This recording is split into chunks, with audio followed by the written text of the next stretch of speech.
Hey everyone, Jim with Evolution Powersports here today talking about P-drive clutching again. So we're actually pretty far down the road. We've got a fantastic clutch kit that's been in testing for a few months now. Some best of the desert guys are running it, but mainly for dune setup, it's absolutely the most kick-ass clutch package we've ever done.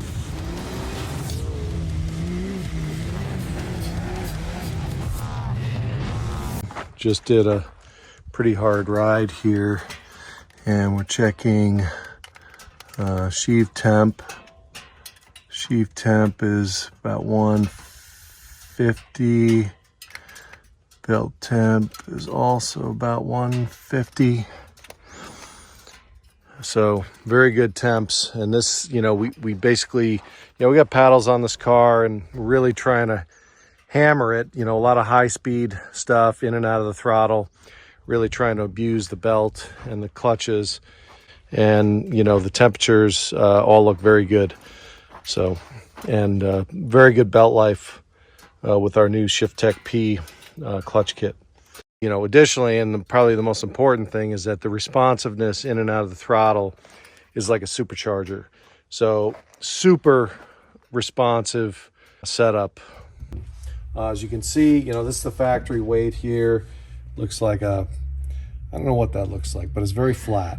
It's got almost no arc on it, and it's very heavy. And so, and I said this before, out in the dunes with the factory calibration, it didn't feel all that different from a normal, like the old style clutch. Part of it is the helix was the same angle, but the other part is that, Can-Am is not very aggressive on their weights. It's just a very flat profile. You can see our weight, which is fully adjustable, has more arc to it. And that's really the magic, that and the actual mass of the weight makes it so that the clutch responds instantaneously. So everybody that's driven our 22 car with our P-drive Shift-Tek setup has said it's the most fun car they've ever driven. So we are just about done with our data collection, and it's going into production, so stay tuned.